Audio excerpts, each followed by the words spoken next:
Good morning guys! Ipapakita ko ngayon sa inyo ang actual turnover ng magiging project sa Pinugay Baras, Hillsview Royal. Ito po ay Adeline Single Bungalow House.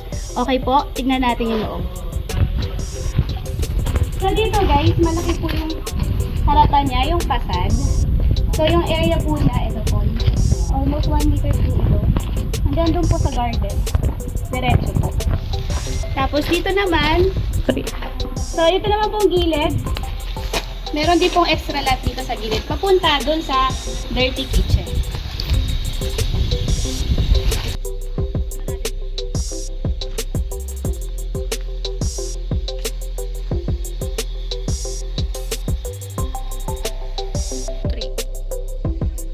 Dito naman po sa harapan, pwede pong mag-park ng isang sasakyan.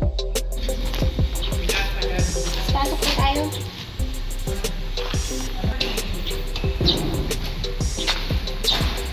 Ito naman po ang actual turnover ng Adeline Single Bungalow House dito sa Hillsview Royal.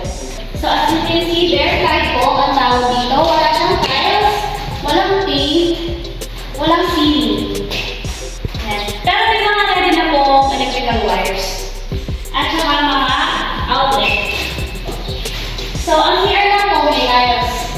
Saka may mga shower na din siya. Saka sink.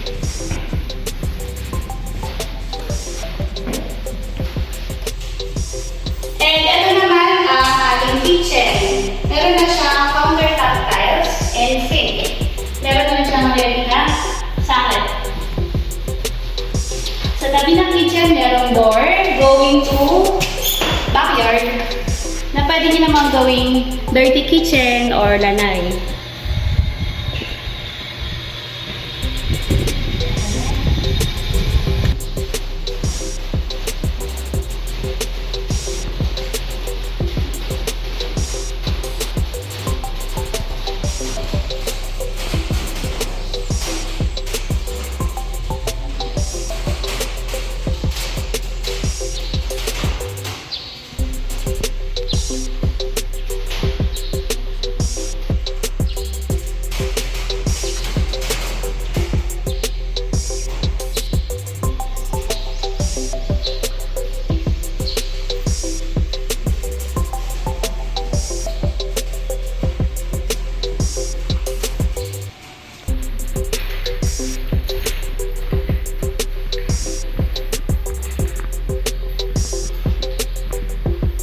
Morning guys! Papakita ko sa inyo ngayon ang model unit ng Adeline. So as you can see, ito po meron na siyang mga grass na landscape na siya. Tapos pasok po tayo.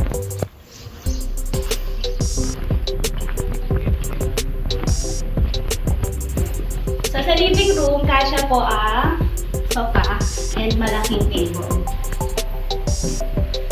And then, ang type po ng bahay, open layout. So, from living room to dining room to kitchen.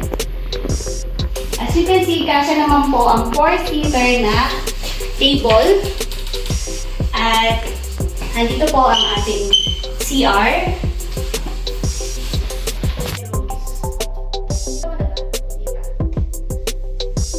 Ngayon, meron na siyang 2 bedrooms. 2 bedrooms. Ayan. And dito lang po ang kitchen. Ayan po, kung medyo nalilitan kayo sa kitchen nyo, pwede po kayong mag-extend sa likod. Katulad ng pinakita namin kanina. Doon sa air type. Yun lang po. Yes, dito naman po sa... ano to? Yan, as you can see, dito po sa bedroom 1, malaki po ang ating bed. So, pwede ang queen size.